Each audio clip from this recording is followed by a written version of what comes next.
HBU to me, I want to say it's more than just home. I like to tell people this is a process that I needed to be at where I can develop my spiritual gifts, how to become a strong leader. I came in and I thought I was just going to go to class and check out, go back home and forget about it, trying to get to know people. But no, it was more than that. I had a hard time trusting people. I had a hard time sharing my past with people because I felt like they were going to judge me the wrong way. But once I did, I needed to do that. And I noticed by doing that, I grew stronger with the Lord. And then I was able to listen to others and give them my opinion. Jonathan Rangel-Salazar is the class of 2019 education major with a Spanish certification for K through 12. He was crowned Homecoming King in fall 2017 and Mr. HBU in 2019. Jonathan served with the Baptist Student Ministries and started the first ever Spanish Bible study, Profundo, at HBU. He has served as a Husky ambassador and was involved with the Latino Student Success Involvement Initiative. Jonathan is the first person in his family to graduate from college. Well, how did you get to HBU? You know, it's something that I still think about that, and it's pretty vague to say in a Baptist university. I want to say it was God that brought me here. I wasn't planning on applying. HBU was nowhere in my sights on universities. My goal was Sam Houston State. After I finished Lone Star College, I applied at Sam Houston University. I got accepted, but I didn't get the scholarships or financial aid. And I didn't know what else to do. I didn't have a plan B. I was set on Sam Houston. And then one day I'm driving on 59 and I see a big sign, Houston Baptist University. And I argued with myself and I was arguing with the Lord in that moment. Like, no, I'm not going to go in there. I'm not going to get accepted. It's a private university. They're not going to take people like me. I don't think they're going to accept me. What do you know? I pulled in. I went and walked into the admissions office to meet who then became my boss here at HBU, and she told me, and she looked at my transcript and said, "You're going to get accepted." I didn't believe it, and fast forward 3 years later, I'm about to receive my bachelor's degree here at HBU, and I'm really excited.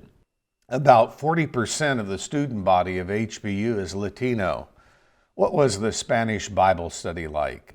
So at first, I caught everybody by surprise. The director for the BSM at that time didn't know what to expect. He just told me, "You can take lead and do what you like." And I said, okay, well, pretty nervous about this. I promoted as much as possible, tried to get as many people to come. It was a group of 10 people, I want to say, and honestly, it became like a family. It was our home away from home, where we can come in and read the scripture and share our moments, how we're struggling, how we can help each other out. And it was something, honestly, that it was God sent. It wasn't just me. I want to give credit to everyone that attended to that Bible study, and the person that I disciple now is actually taking charge of that. He'll be taking over once I leave from the university. So that's really exciting. What has HBU meant to you? HBU to me, I want to say it's more than just home.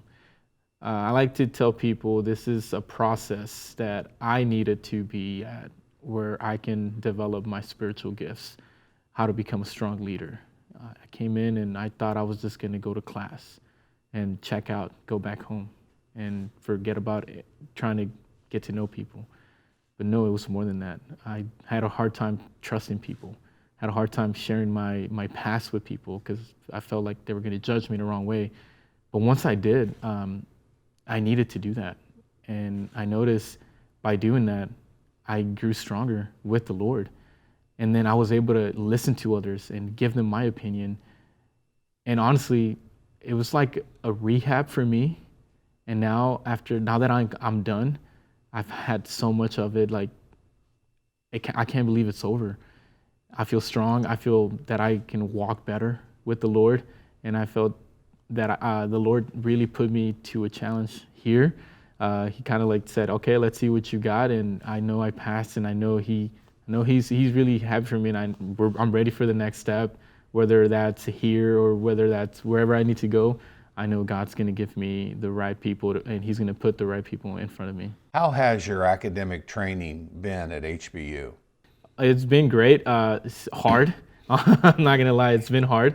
But if it wasn't for the professors, honestly, the professors here really care for you. You're not just any regular student. They want to know who you are. They want you to come into their office. They want to see how they can help you and pray for you. So every time I struggled with anything, it could be the simplest thing on, even if I were to ask, how do I write my name on this paper? It would go out of the way to just help me out with that, if it was to be that, you know. So I want to say I think I was good enough academic before, like I knew I was a good student, but when I came here, they challenged me, and they also were there for me and helped me out in whatever ways possible. And honestly, I don't think I would have the grades if it wasn't for the professors or my classmates that were also helping me out. What has been your experience here at HBU in student life? You've been a Husky ambassador, a homecoming king. It seems like you've had quite a few unique distinctives. What's it been like? Yeah, I wasn't trying to get involved much with school. I wanted just to go home. I didn't want to meet new people. I don't know why. I just didn't want to. But then out of nowhere, I felt like, you know what, if I really want to make this worthwhile, I should just go and do things, you know. And when I got involved with BSM, I realized that it was a good community for me, and I got to meet other people, got to learn from them. Then I became a Husky ambassador, and then I realized how much I can talk and make people laugh without me even realizing it. And then not only that, but when I gave tours, it was kind of like my tour. It felt like it was mine. I'm going to show you the school that I go to. This is my home. And when I started my senior year, I met a lot of people that I gave tours to, and they told me, you know, the reason why I took the tour with you, like that helped me make my decision that HBU was home. So when I hear stuff like that, I realized that, you know, student life was something I needed to do. And whether that was giving tours, whether that's leading a Bible study, being homecoming king, or whatever the case is, you know, the people voted and I won. That's all I can say. But it's not just me. I think it's overall HBU that has made it for me. So you're the first person in your family to graduate from college. What has it been like to be a first generation graduate? That's quite an accomplishment. It was really a lot of pressure on me too. I felt as if I were to fail, then I'll be just exactly what other people would say. You're not going to make it. You're not going to do it. Because I've heard that many times. Mom and dad and my siblings would always say, you got this. You were the one that no one expected to succeed, and look where you're at now. Now I'm leading the way for my younger sister, for my cousins, my younger cousins. I want them to look at me and say, he's leading the way, and he's leading the way for the entire family. I know both of my grandmas are watching me from heaven, and I know I'm making them proud. It took me a long time to be here, but I know at the end of the day, the journey was worth it. And there were many roadblocks, there were many obstacles, people trying to drag me down, but overall, God was always there for me. And here I am now, and being the first one, yes, it's a lot of pressure on me, and I feel any little mistake can affect that. But I also don't want my family to feel the pressure that I did whenever they go to university or they try to graduate. I want to be able to help them out also and be an extra hand. I didn't have that. I had to do and dig everything on my own. But now I'm able to provide help for others, for my family. So I think, yes, it was a lot of pressure, but at the same time, someone had to do it. And I think the Lord picked me for a reason.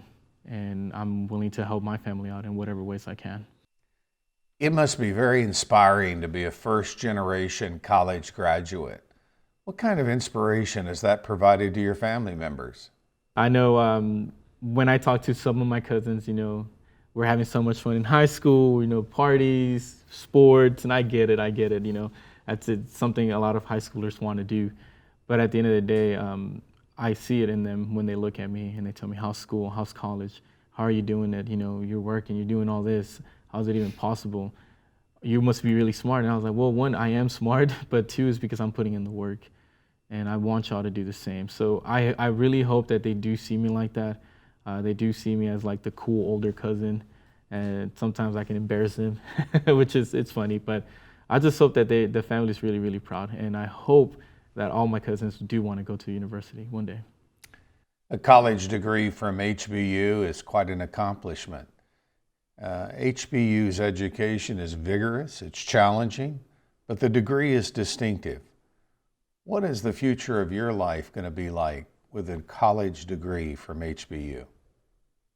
Man, I this is like new territory for me. If you were to tell me when I was in high school, you're going to go to HBU and you're going to graduate, I would have laughed. I never expected that I would be graduating with a bachelor's degree. Never, ever, let alone from HBU. To me, HBU is considered, to me, that's the best school. I always say Houston Baptist University. That's not the name of it. It's Houston's best university. That's the way I like to call it. But the education has helped me out in a lot of ways. See, I grew up in the streets in the Northwest area in Houston, and I kind of, my grammar was not proper. It's more like a slang term. So I was hanging out with the wrong crowd. I guess you can say I picked up a couple of the language there. So when I came to HBU, that helped me out a lot, how to speak properly, how to be professional, which I never knew how to do that. We didn't grow in an environment where that was shown to us, besides the teachers in our high school. And honestly, I think because of the teachers in high school, I was able to see some professionalism through them. I didn't think it was going to affect me as much, but like you said, yeah, it's well respected from HBU. I sometimes walk around here in Houston, I have an HBU shirt, and people tell me, wow, it must be really great to be at a HBU. And I like to say yes. I think this is an amazing school, and it really shaped me up into the professional that I am now. Now that you've graduated with a college degree and a Spanish certification K through 12, what's ahead for you in the future? Yeah, so I was hoping to be a teacher. That's what I was planning on doing. But God works in mysterious ways that I tried questioning it, but I just gave up already. I'm just more like, whatever you say, Lord. Another reason why my future was set, thanks to HBU, was because one day I went, it was summer when I took a 10-day trip to Israel through the organization called Passages. Oh, sure. And I didn't know what was going to happen. I thought, okay, cool, we're going to see Israel. That's it, it's done. But no, I kept getting involved with the organization to the point where they decided to hire me full time. So I'm going to be working for Passages Israel, which is located in Naperville, Illinois. I have become their new leadership development coordinator for their fellowship program. That has nothing to do with being a teacher, but this is where the Lord has called me to be at, and I'm ready to take the next step. And if it wasn't for HBU that introduced Passages in my life, I don't think I would have had the passion that I do now for the ministry. And I'm ready. That's exactly what I'm going to do next. I'm going to be moving to Naperville at the end of May, and I'll be working full-time with Passages. Passages is a great organization, and through your experience at HBU, you were introduced to Passages, and now you're going to go work for them. Arrange trips to Israel for all kinds of students and adults. What is your position going to be? So once you complete your 10-day trip with Passages, you can apply to go back to Israel as a fellow or as a mentor, I guess you can say. So the fellow position is that you pair up with another fellow and you become like a mentor for another group of 40 students that's going to go, whether that's in the winter, spring break, or the summer. My role will be that I will be helping fellows be selected and also kind of training them to get ready to lead a group in Israel for 10 days. So that's some of my role. And another role that I'll be taking is helping out with the new department that Passages has opened up, and that's the spiritual formation. That's brand new. We haven't really tapped into what that's going to look like. I know it's going to be that we're going to get more into details when I move officially there, but I'll be helping out with the spiritual formation department as well. Now, Naperville is a Chicago suburb, and you're going to need a winter coat. Are you ready as a Texan to live in Naperville? To be honest with you, I'm not too much of a fan of the cold, but I've learned that God's gonna put you in places that you're not comfortable in, to help you grow. So, of course, I'm gonna miss the hot weather. Not so much though, but I'm ready. Not too much of the cold weather, but I think it's good. There's such history, and obviously, so much of the news of the world intersects with the nation Israel. The news distorts the true reality of Israel, geopolitically and so many other ways. But when you go to Israel and you see that biblical history, and then you see the viability of the nation, it's really important. What kind of change did your experience have with you going to Israel? Yes, to me, the way it changed me, I think it made me realize that there's more to it. To me, it was just like, sure, let's read the Bible. But I landed in Israel, and I was sucked into the Bible. Like, Exactly. I got to experience, like, I'm walking, this is Jesus' neighborhood, this is his hood, you know? Like, I like to call it when we were in Nazareth. And then we went near the Gaza border, and we kind of saw how people lived out there. It's a different world, you know, and it opened up my eyes to just more than just, okay, Israel, Holy Land. No, there's much more to it. You learn politics, you learn how our president it has made it official. Jerusalem is considered the capital of Israel. Glory to God, you know, for that. And a lot of things that I was unaware of that opened my eyes, whether that's politically or biblically, spiritually. And now I can say I have a family in Israel as well. I did a 3-month internship last summer, and thanks to the family that hosted me, I think I was able to learn even more about that. Where did you live in Israel? In Jerusalem. In Jerusalem? Yes, sir. And was it a Jewish family? Yes, it was. Oh, Yes. that's awesome. Yeah. And where did you live in Jerusalem? I was not too much near the old city, but the old city was like 10-minute walk from the house where I was at. Cool. Yeah. Jonathan, you are one incredible young man, and it has been exciting to talk to you today. I know your future is going to be absolutely dynamic. Jonathan is going to be serving now as a graduate of HBU at Passages. He's going to be involved with a nation every believer loves and cherishes, the nation of Israel. We know that God obviously has a very long-term plan for the nation Israel. Now, you may know of a son or daughter, a grandson or a granddaughter that could come to HBU and experience the same benefits that Jonathan has. Call our admissions line at 281-649-3211 and ask questions about how you can plug in, get connected at HBU, or connect a son or daughter or a grandson or a granddaughter. All this information is available too online at hbu.edu/admissions. We'll keep that up on the screen. Jonathan, it's been great to have you today. Thank you for coming. Oh, thank you for having me.